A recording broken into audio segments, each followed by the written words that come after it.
Hello दोस्तों, आज आपको हम नेक्स्ट क्लास में आपको भिन्नों में कौन छोटा कौन बड़ा तथा जो पावर वाले क्वेश्चन रहते हैं उनमें भी पूछ देता है कभी कभी कौन बड़ा कौन छोटा, वितत भिन्न और अदर टाइप के क्वेश्चन बताने जा रहे हैं। उससे पहले देखो, कल आपको वीडियो में कुछ पार्ट दिखा नहीं था एक क्वेश्चन का, तो उसको हम बता देते हैं। एक लोग का कमेंट भी आया था कि सर वो दिखा नहीं हमें। जैसे क्वेश्चन दिया था √5 माइनस √3 अपॉन में √5 प्लस √3 कहेगा सिंप्लीफाई, या लिखेगा सरलीकरण करो इसको। तो जब भी रूट में कोई संख्या दिखे आपको तो बिना सोचे सबसे पहले इसका करना है रेशनलाइजेशन, या जिसको हम हिंदी में कहते हैं परमीकरण। मीनिंग नीचे के हर का साइन चेंज करो, प्लस है तो माइनस कर लो, माइनस है तो प्लस कर लो, और ऊपर नीचे कर दो मल्टीप्लाई। ठीक, तो यहाँ प्लस था, हमने क्या किया माइनस, और ऊपर नीचे कर दिया मल्टीप्लाई। बात समझ में आ रही है? इतना करने के बाद जो नीचे दिया हुआ हर है तो यहाँ पर 100%, 99 नहीं 100% क्या बनेगा, ए ब्रैकेट में ए प्लस बी और एक बनेगा ए माइनस बी। ये किसका फॉर्मूला है, ए स्क्वायर माइनस बी स्क्वायर। ठीक, और ऊपर कोई फॉर्मूला बन भी सकता है, नहीं बन सकता है, ये डिपेंड करेगा संख्या पर, लेकिन नीचे इस फॉर्मूला जरूर बनेगा, इसको याद रखना है। ठीक है, अब देखो ऊपर का मल्टीप्लाई कर लो, या ये लिखा है ए माइनस बी यानी कि ए माइनस बी का होल स्क्वायर, या मल्टीप्लाई कर लो इसका √5 का √5। जब देखो रूट रूट का गुणा करते हैं रूट हट जाता है, रूट रूट का गुणा करते हैं क्या होता है, जब संख्या सेम लिखी हो। यहाँ क्या बन जाएगा 5 यानी ए स्क्वायर प्लस बी स्क्वायर यानी कि 3, थोड़ा गीला हुआ है यहाँ पर 3। ठीक,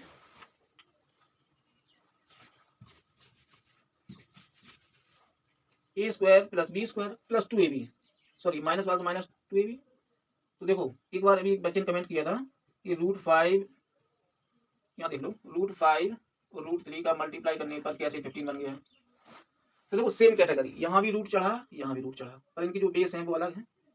तो जब सेम कैटेगरी की हो, या सेम कैटेगरी से मतलब ये है जैसे यहाँ पर क्यूब होता और यहाँ पर रूट होता, तो इनका मल्टीप्लाई कुछ भी नहीं होता, ये लिखा रहता। ठीक, जब सेम कैटेगरी है तो इनके रूट के अंदर की संख्याओं का मल्टीप्लाई हो जाता है और रूट चढ़ जाता है। ठीक, तो ऐसे इनका बन जाएगा -2√15। नीचे क्या बनेगा, ए स्क्वायर माइनस बी स्क्वायर, √5 का स्क्वायर 5, √5 का स्क्वायर 5 और 3 का स्क्वायर अंदर √3 का स्क्वायर करेंगे 3। ठीक, ऊपर क्या मिल गया 8। ये स्टेप देखते ही हो जाती हैं, पर आपको हम बता रहे हैं बेसिक में, इसलिए बता रहे हैं सिर्फ 2√15। नीचे क्या बना 5 से 3 गया 2, ऊपर 2 कॉमन आएगा तो क्या बन जाएगा 4, यहाँ से 2 कॉमन ले रहे हैं, यहाँ स्टेप ये अलग है -15, नीचे क्या 2, ये कट गया, आंसर क्या बना 4 माइनस √15। ठीक, तो रूट के सवालों से डरना नहीं है, उनमें कुछ भी ऐसा खास नहीं रहता है, पर कुछ लोग रूट से डर जाते हैं और वो सिंपल सा क्वेश्चन नहीं कर पाते हैं। ठीक है, ये तो कल का हो गया। नेक्स्ट देखिए,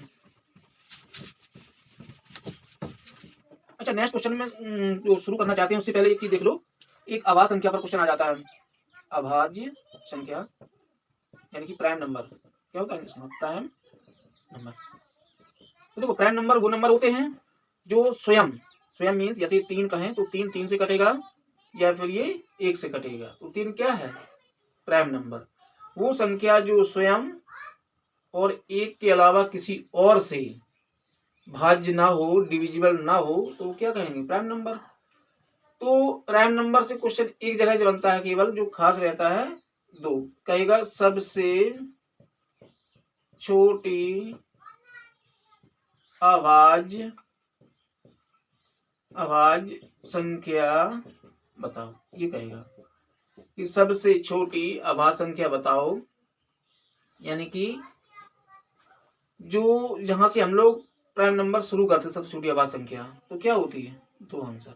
ठीक, क्योंकि 2 जो है वो 2 से करता है और 1 से करता है, इसके अलावा किसी और से डिविजिबल नहीं है।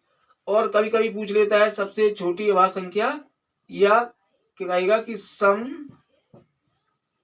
अभाज्य संख्या बताओ, समअभाज्य संख्या।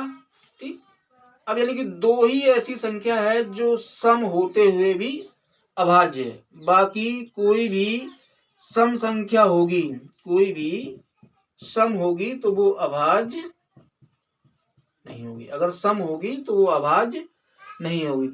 तो जहां से थोड़ा सा ट्विस्ट बनता है वहीं से क्वेश्चन बनता है। तो यहाँ से ट्विस्ट क्या मिला कि दो हमारी सम संख्या है और सामान्यतः सम संख्या अभाज्य संख्या नहीं होती, तो दो ही है जो सम होते हुए भी अभाज्य है, तो इसलिए यही क्वेश्चन बन जाता है। ठीक है, तो ये अभाज्य संख्या पर क्वेश्चन बनता है, ये देख लिए। एक बन जाता है अपरिमेय संख्या। अपरिमेय संख्या, अपरिमेय संख्या का मतलब होता है irrational number. Irrational number, irrational number. अब देखो अपरिमेय संख्या कौन सी होती है? जो सेटिस्फाई नहीं होती है, दशमलव के बाद में संख्या रिपीट नहीं करती है, समझ रहे हो, तो वो अपरिमेय संख्या होती है। अपरिमेय संख्या में केवल एक ही मोस्ट इंपॉर्टेंट पूछता है, कौन सा? पाई। कहेगा पाई अपरिमेय,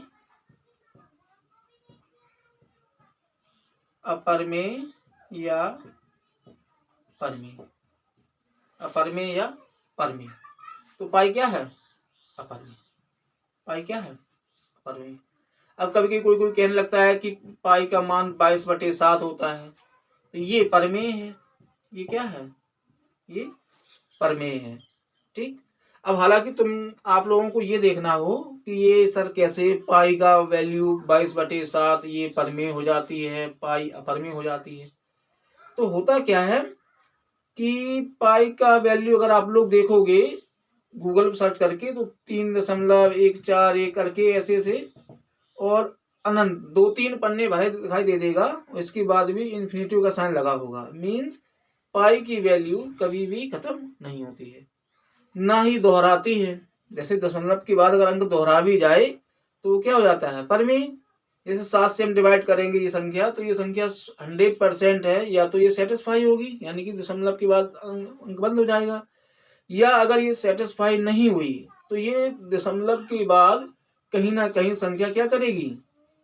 रिपीट करने लगेगा, कोई ना कोई डिजिट रिपीट करेगा, तो ऊपर में हो जाता है। अब था क्या कि जब हम लोग सर्किल वाले क्वेश्चन कर रहे थे, यानी कि जो हम लोगों से पहले जिन्होंने इन पे फॉर्मूले डेवलप किए हैं मैथ में, तो उन लोगों ने देखा कि जब वो अर्ध परिमाप, यानी कि जैसे इसका परिमाप का क्या होता है 2πr, अब पाई की वैल्यू कितनी होती है? 22/7 जो सवाल में रखते हैं। तो जब वो ये आपका कितना ले रहे थे? तो 7 ले रहे थे, तो अर्ध परिमाप कितना? 22 ले पा रहे थे। तो यही 22 और 7 में सबसे नजदीकी रिश्ता बना, समझ रहे बात को? यानी कि वो अगर 22 ये रखते थे, 7 त्रिज्या रखते थे, सबसे नजदीकी रिश्ता यही बना, इसलिए इनको मान लिया कि पाई की वैल्यू 22/7 होती है, सबसे नजदीकी वैल्यू यही होती है, बाकी पाई की वैल्यू एग्जैक्ट कोई होती ही नहीं है, ये होती है अपरिमेय टाइप, अपरिमेय होता है, इसलिए पाई क्या है? अपरिमेय। और हालांकि आपको वहां पे ऑपरेशन नहीं करना है, बस याद रखना है, क्वेश्चन यही बनता है कि पाई अपरिमेय या परिमेय। क्यों? क्योंकि लोगों को डाउट ये रहता है कि पाई की वैल्यू 22/7, लोगों को पता रहता है जो वैल्यू P/Q के रूप में होती है वो क्या होती है? परिमेय। ठीक, सबको यही पता रहता है, तो उन्हें लगता है कि पाई 22/7 ये परिमेय होना चाहिए, लेकिन पाई क्या है? अपरिमेय, और 22/7 क्या है?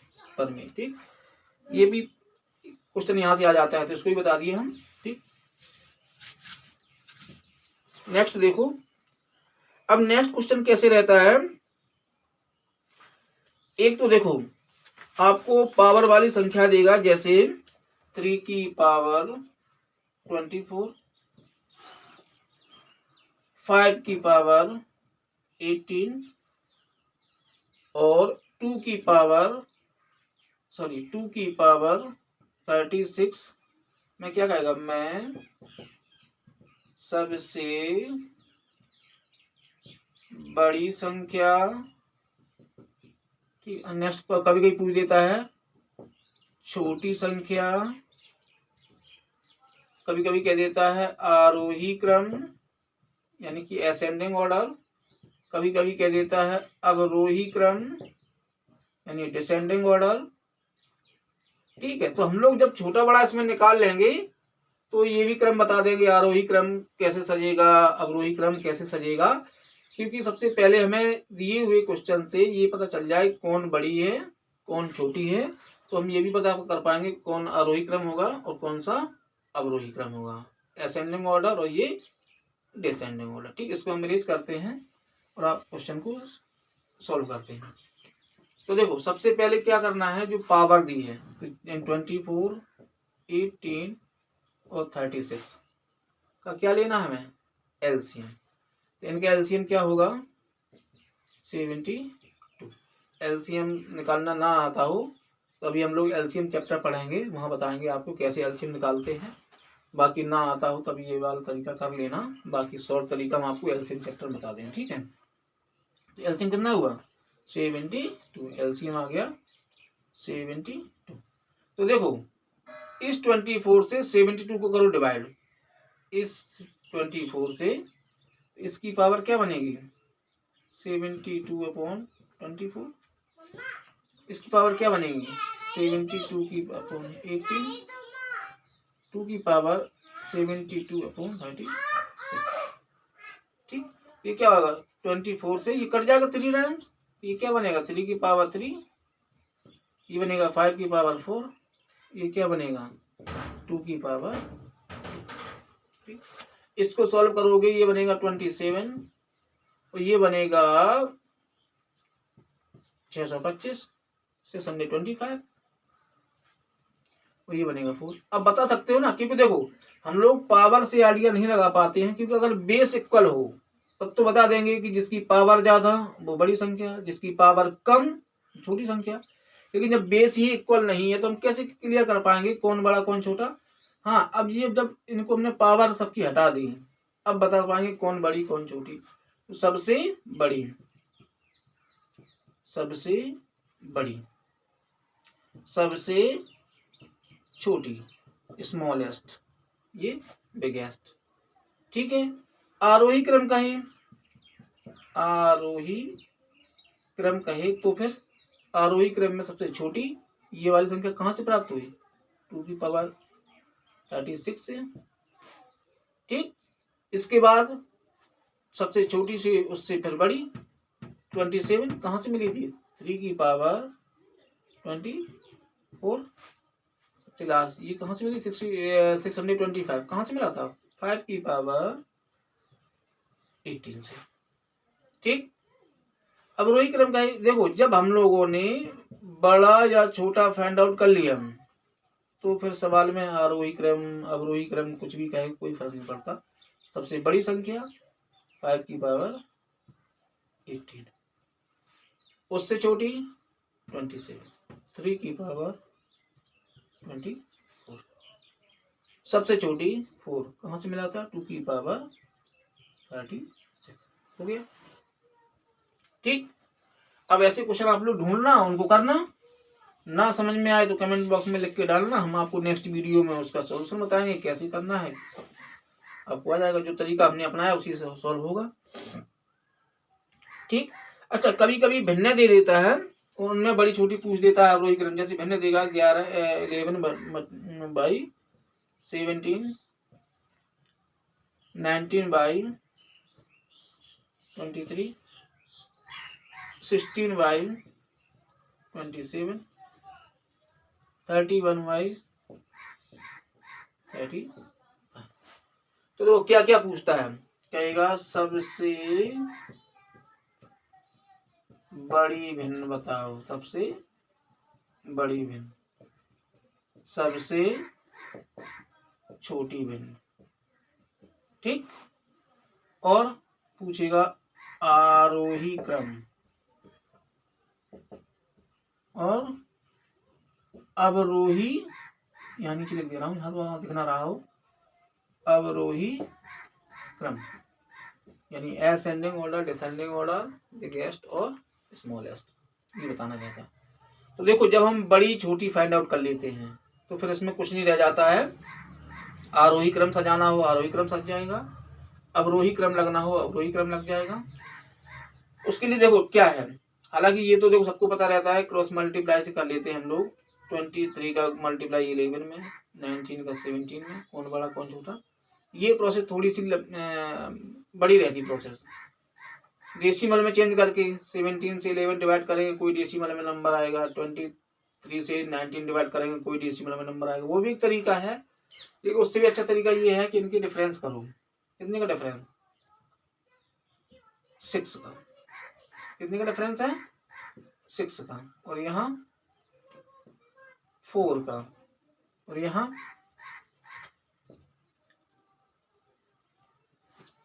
9 का। 9 नहीं, 11 का। कितने का डिफरेंस है? 11 का। और यहाँ डिफरेंस 4 का। ठीक। अब देखो, अब हमें क्या करना है, जो डिफरेंस आया है, यानी डिफरेंस क्या क्या आया, 6, 4, 11 और इनका लेना है एलसीएम। क्या लेना है? एलसीएम। तो इनका एलसीएम लेना है। एलसीएम अगर लोगे तो एलसीएम क्या आएगा? एलसीएम बनेगा, इनका कर लेना मल्टीप्लाई 132। एलसीएम कितना आया? 132। 132 एलसीएम। 6 से करो डिवाइड, तो क्या करोगे? 132 को 6 से करो डिवाइड। 6 2 जा 12, 6 2 जा। ठीक। अब क्या करना? अब 11 से कर दो मल्टीप्लाई। 11 2 जा 22, 11 2 22, 23। बस ये संख्या बन गई। ऐसे ऐसे कर लो। 132 डिवाइड बाई 4, 4 3 जा। ठीक।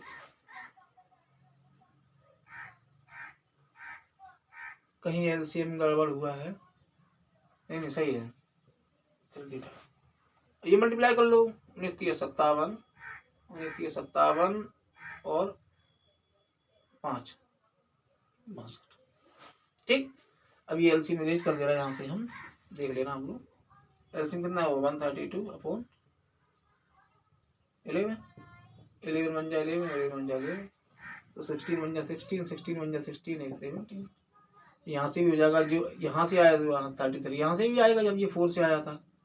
मल्टीप्लाई करोगे 33 मल्टीप्लाई, देखो हो सकता है कैलकुलेशन कहीं गड़बड़ हो तो उसको चेक कर लेना। बस तरीका आपका ये है, तरीका सीखना है। कैलकुलेशन मिस्टेक होती है उससे पंगा नहीं लेना है। ठीक है। 31 दिया 93, कैरी कितना हुआ?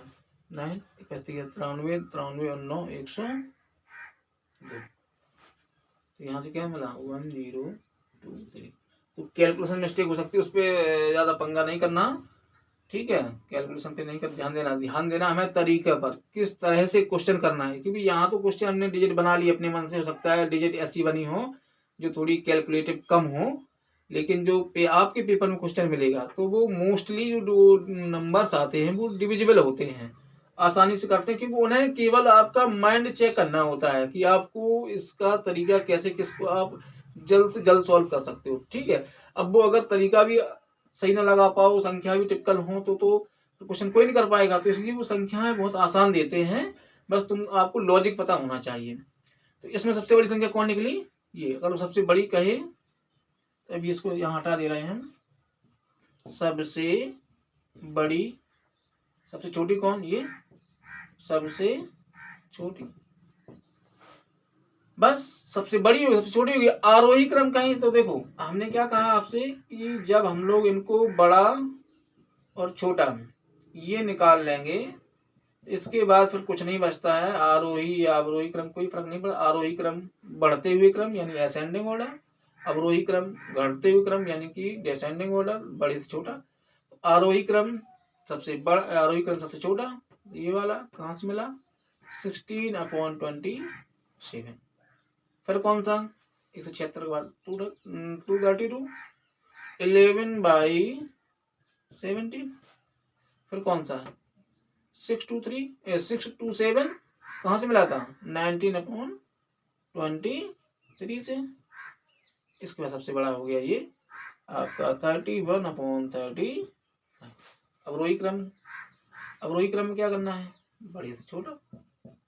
ठीक है। फिर यहाँ ये क्रम में कोई प्रॉब्लम नहीं होती है, प्रॉब्लम है आपको बड़ी और छोटी संख्या फाइंड आउट करने में। तो ये टाइप आपको सीखना है, तरीका सीखना है। इसमें सबसे बड़ी 31 अपॉन, यानी इसको पलट दो 31/35, इसके बाद 19/23, फिर 11/17, इसके बाद सबसे छोटी कौन सी बची 176, यानी कि 16/20। ठीक, तो ये एक तरीका हो गया आपको कि कोई भिन्न दी गई हो तो उसको अवरोही क्रम, आरोही क्रम या छोटा बड़ा किसी में लगाना हो तो उसको हम लगा सकते। ठीक है, बाकी आप इसको देखना तो तरीका सीखना कि कैसे किया था। क्वेश्चन ढूंढना सबसे बड़ी बात है, क्वेश्चन को ढूंढो। ढूंढने के लिए भी कहीं आपको जंगल और उसमें नहीं भटकना है। बुक खोलो, बुक में क्वेश्चन मिल जाएंगे भिन्न वाले चैप्टर से। गूगल पे डाल दो, फ्रैक्शन वाले क्वेश्चन दे दो, भिन्न वाले क्वेश्चन वहां मिल जाएंगे, यूट्यूब पे मिल जाएंगे। समझ रहे हो? अगर ढूंढने निकलोगे तो हर कुछ भगवान भी मिल जाते हैं, बस मन से ढूंढो। ठीक है, इसमें एक और क्वेश्चन देख लेते हैं। ठीक है, एक वितत भिन्न होता है। क्या होता है? वितत भिन्न। इसका भी पहले क्वेश्चन आया है कई बार। और देखो, हमने आपसे क्या कहा कि छोटे छोटे टाइप हैं, सीखने में कोई आपका टाइम नहीं लगना है। अब पेपर सेटर में कौन सा क्वेश्चन सेट कर देगा ये तो किसी को पता नहीं रहता, इसलिए तो छोटे छोटे क्वेश्चन इनको हमें सीखना है, क्योंकि छोटे छोटे ही चीजें हमसे ना छूटे। बाकी जो ज्यादा टिपिकल रहती हैं वो तो सबसे ही छूटती हैं, या जो लोग कम ही लोग मिलेंगे जिनसे न छूटे, वो लोग मेरिट वाले होते हैं। तो हम लोगों को मेरिट में नाम आए या ना आए ज्यादा फर्क नहीं पड़ेगा, पर हमें फर्क कहाँ से पड़ेगा अगर हमें जॉब नहीं मिलती है। तो समझ रहे हो? तो हम लोगों को क्वेश्चन को, जो सिंपल से क्वेश्चन है वो तो ना छूटे। ठीक है, बाकी टिपिकल वाले बहुत ज्यादा टिपिकल होंगे तो वो तो सब लगभग लोग छूटते हैं, और नहीं छूटते हैं तो वो छोड़ दो। बस तुम्हें अपना सिलेक्शन लेना है, उतने क्वेश्चन तुमसे हो जाए। अब देखो, ये वितत भिन्न है, इसको कैसे हल करते हो? तो इसको हल करने का तरीका बहुत ही आसान, नीचे से हल करना शुरू करो इसको। कैसे? 5 बन जा 5, 5 में 4 ऐड किया, कितना बना 9, तो समझो यहाँ हो गया 9। क्या हो गया 9, नीचे 5 रहेगा, नीचे क्या रहेगा 5। ठीक, तो अब इसको मैनेज कर दे रहे हैं आप लोगों, अगर समझ में ना आए तो वीडियो दोबारा देख लेना रिवर्स करके। यहाँ क्या आएगा 5 नीचे, अब 5 के ऊपर मल्टीप्लाई हो जाएगा, क्या बन जाएगा यहाँ पर 15। ठीक, नीचे से स्टेप चलानी है। अब जैसे यहाँ देखो 9 बन जाए 9, 9 में 15 ऐड किया, क्या मिला 24, क्या मिला 24। नीचे क्या चल रहा है 9, 9 के ऊपर मल्टीप्लाई, तो 9 2 जा 18। अब 24 बन जाए 24, 24 में 18 ऐड करो तो क्या बन जाएगा 42, क्या बनेगा 42, और 42/20। अगर ऐसा ऑप्शन मिले तो यही आंसर, या इसको काट के दे सकते हैं। कैसे? 6 4 जा 6 7 जा, ऐसे लिखा मिल सकता है। तो ये आंसर। ऐसे ना मिले तो वो डिवाइड करके रख सकते हैं, 4 से इसमें 7 करेंगे तो क्या आएगा 4 बन जा 4। ठीक, तो ये डिपेंड करेगा ऑप्शन पे कि ऑप्शन में उन्होंने कैसे डाला है। ये पूरा डाल दिया तो यही आंसर, थोड़ा कट करके डाल दिया तो ये आंसर, और कट कर डालेंगे तो ये आंसर सही बैठे में। ठीक, तो ये आपका क्या हो गया वितत भिन्न। चलो आज के लिए इतना ही, बाकी नेक्स्ट वीडियो में। बाय।